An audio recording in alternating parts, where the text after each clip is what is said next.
All right, guys, welcome back to another video. I just want to make this a quick one. I want to talk about how we get paid with our auto transport business.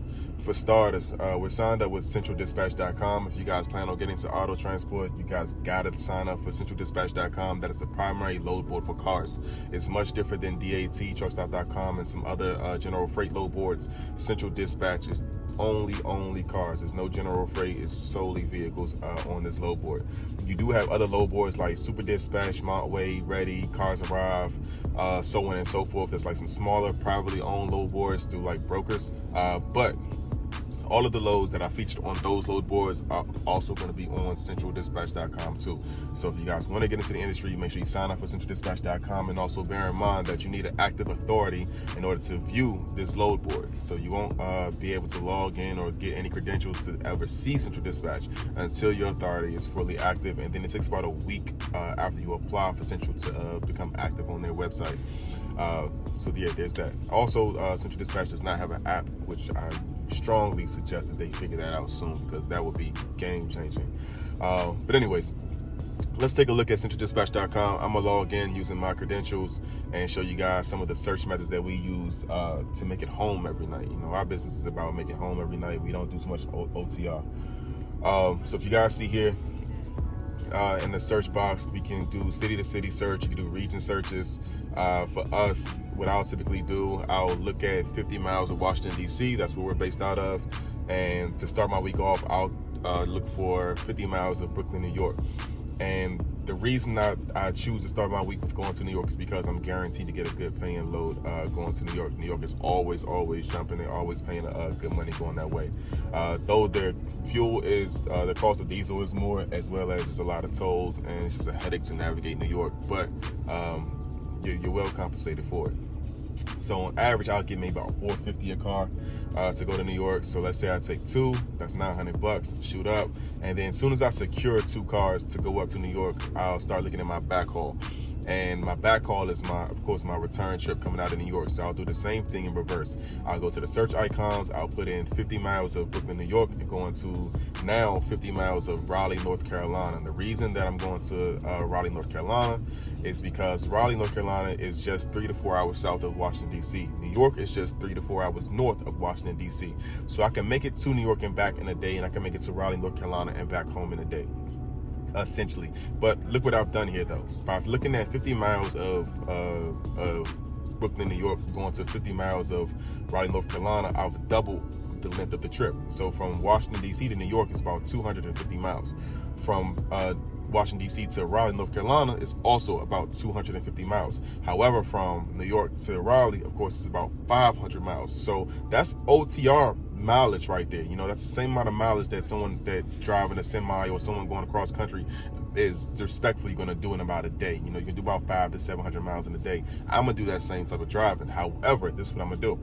When I come shoot back from New York that same day, I'm gonna lay over at home, and then 10 to 12 hours later, I'll continue the trip down to North Carolina, and I'll start looking for my backhaul out of North Carolina. As soon as I got a load, as soon as I've booked the load going out of Brooklyn to North Carolina, I'll start looking at my backhaul coming out of North Carolina, and I'll do the same thing in reverse. So I'll look at 50 miles of Raleigh, going to 50 miles of Brooklyn. Typically, I don't have the best of luck finding good loads coming out of Raleigh, North Carolina, going to Brooklyn, New York. The load board is pretty skinny in that lane. So what I might do is I might deadhead from Raleigh up to Washington, D.C., and then load up here to carry me back up to New York or Jersey, or, you know, back up to the Northeast. And real reason for that is because, one, I'm guaranteed a better load coming out of D.C. going to New York for whatever reason, and the cost to take a vehicle from Raleigh to New York is about the same from DC to New York. Like there's no influx in the price. However, to go from home to New York, like I said, it's about $450 a car, but to go from New York back down to Raleigh, it's going to be about $500 to $600 a car. So this is a significant little, you know, price jump for me to stretch out, you know, that 500 miles. So that's not too bad. For me to get from home to New York is going to cost me about one tank of gas, so that's about $75. And then for me to get from New York down to Raleigh would be same thing, $150. But tolls wise though, I have no tolls coming to and from Raleigh. I have a lot of tolls coming in and out of New York. So on a average, I'm looking at maybe about $200 round trip to make it to New York and back home. So that's a fucking lot. So that's the killer for New York. But again, you are compensated pretty well. I used to go hand in hand and grind. I used to bootleg CDs. I used to sell a lot of other shit than drugs too. My CD I used to sell, and I used to have to distinguish myself in 5 seconds. So I used to be like, bro, if it's garbage, throw it out the window. And that'll make him be like, let me see this shit. You feel me? If it's trash, throw that shit out the window right in front of me. I ain't tripping. Just listen. You feel me? And it's free. Check it out. You know, if it's boo-boo, throw that shit out the window, bro. I don't got it, you know? Humility. And just, humility is the fucking anchor. Right. And even just like... You know how to talk to your audience, though. And that's more important than the product. Because you reverse engineered the way you would have reacted. All right, guys, now bear in mind, even though there's a whole lot of traffic moving on CentralDispatch.com, right? You do not want to build your businesses around a load board. You guys want to get out and get as many direct clients as you can. You want as many dedicated customers as you can. So what I do, I put a flyer in every vehicle that we deliver. I also put a flyer in every hand of every salesperson that I have the opportunity to meet, at every dealership that I have the opportunity to walk in. I also pay for ad revenue on Central Dispatch. I pay for ad revenue on Facebook. I do, you know, a lot of outreach to create a lot of, for me to get as many dedicated clients as I can. If I do have to work with a broker, my goal always is to, you know, retain their customer as my own. So yes, I'm gonna book this load from you this time to move this car for you this time through the broker. But the next time that customer needs their car shipped, hopefully they'll call me directly, because I'm gonna leave my contact information with that broker and try to retain their client as my own. You guys can frown upon that. I'm sure brokers probably hate that. You guys can think of it what you will, but that's the game plan. Why? Because Central Dispatch is a private-owned entity that can end at any moment. You know what I'm saying? It's not government regulated. You know, these are investors that got together that put this platform together. But that says to me that this can be volatile and that this platform can go away. And if the Central Dispatch goes away, or if VAT or Truckstop.com or these other load boards go away, then your business also goes away if you built your business to rely on load boards.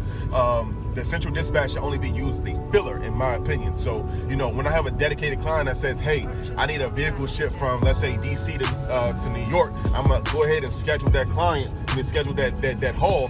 But I'm going to use Central Dispatch as a filler to fill the rest of the trailer and to create my backhaul. I just had a customer call me this morning and said, hey, I need 2 cars to go to Dallas. So I'm going to go ahead and get that scheduled up. Of course, it's going to be OTR run, but still, I'm going to go ahead and get that scheduled up. If I have 3 slots on the trailer that I'm going to send to Dallas, you're taking up 2. I'm going to use Central Dispatch to fill that last slot and also to book my backhaul. But the only reason I'm going to Dallas is for that dedicated client, and that dedicated client is going to pay like a premium that I don't have to share with a broker, because on Central Dispatch, it's all brokers and dealers posting those on there, and that's not where you're going to get your best dollar from, because of course the brokers got to go take their cut, and a lot of these brokers are taking like 30-40% of the load, and I'm not in the sharing mood half the time, any of the time. You know, fuck that. And then also you have dealers on there posting loads as well, and a lot of these dealers are trying to protect their bottom line, so they're looking to get vehicles shipped as cheap as they possibly can. Sorry if they're making some background noise, man. It's going through a little rough area right quick. But yeah, a lot of these dealers are trying to protect their bottom line, so they're trying to get vehicles shipped as cheap as they possibly can. So your best dollar is going to come from private residences, and if you can get to the customer first before a broker does, then just do that. You know what I'm saying? Do not have to rely on a load board to fund your business. So that's just my take on it. Also, most importantly, I almost fucking forgot. A lot of these brokers take, you know, 5 to 15 to 30 to 60 days to pay. And a lot of these brokers have like these little schemes in their contracts to where they'll find reasons to take money off the plate for you. So like, they might say, well, you ain't get this signature or that signature, or you ain't do this or that, therefore you lose, you know, 15-20% of the load, or we're just not going to pay in general because you didn't get an inspectional, a signature on pickup. Therefore, we're just not going to honor this load. We're not going to pay you nothing. So now you done transported the car all for nothing. Fuck that.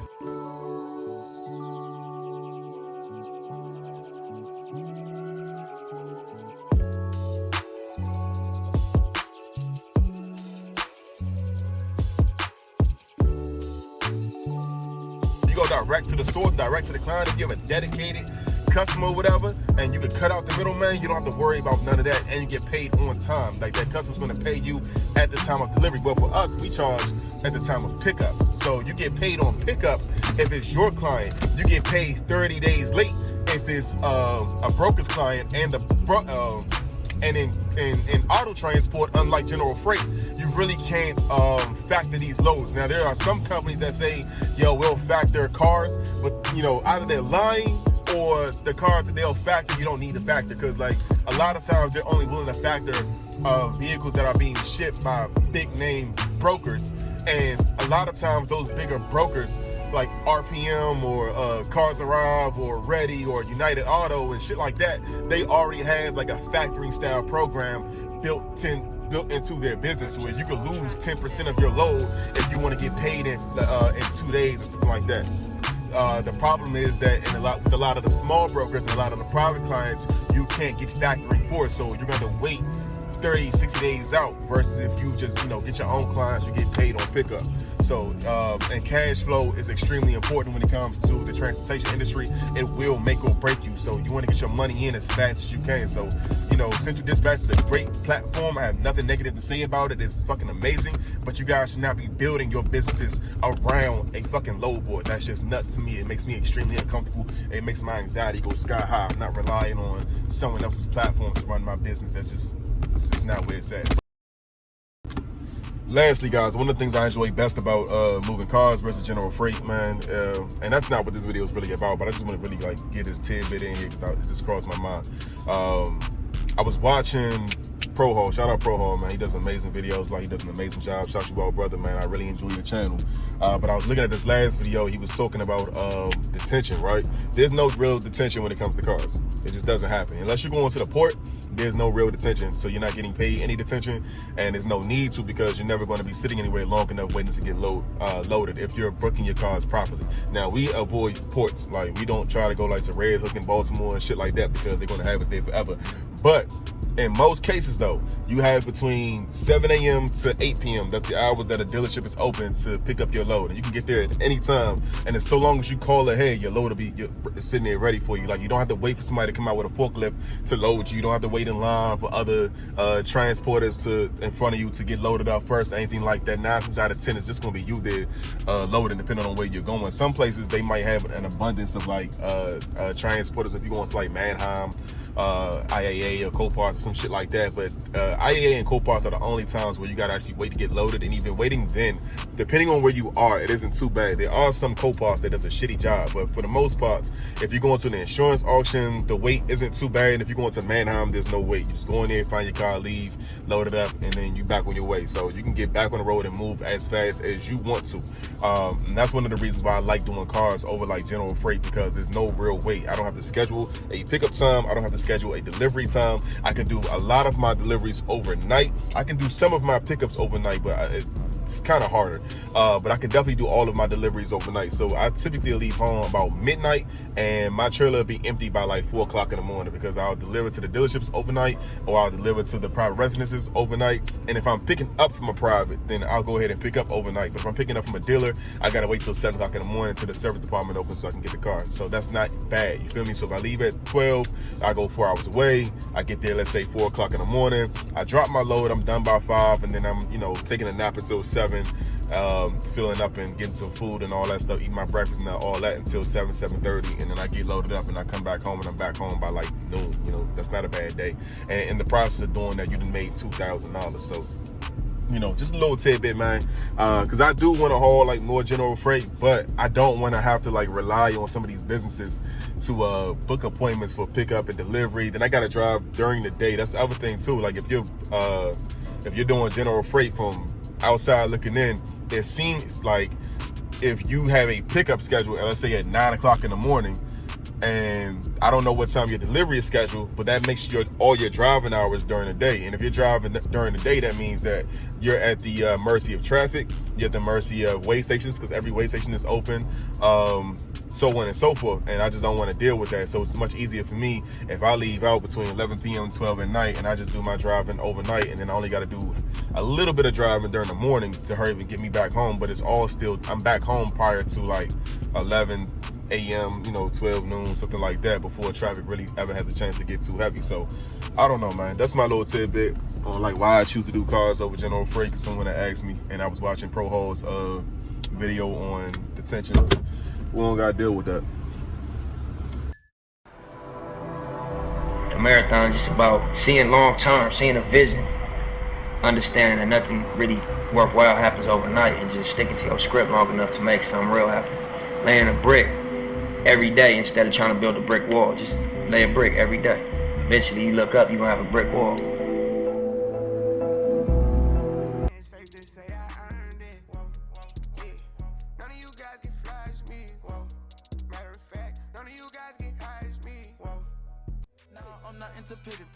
No, I'm not into internet. Get a young, go scratch that. Coming up on enough, he won last year. My wrist, but get it blasted. My fleet with the lashes. My gang, they put you in caskets. We kill them with whips and fashion. McLaren, the Benz, the lamp on smack. Been over, then I murder. Call gunner if you want your burger. I be here and say you ain't even lie, you ain't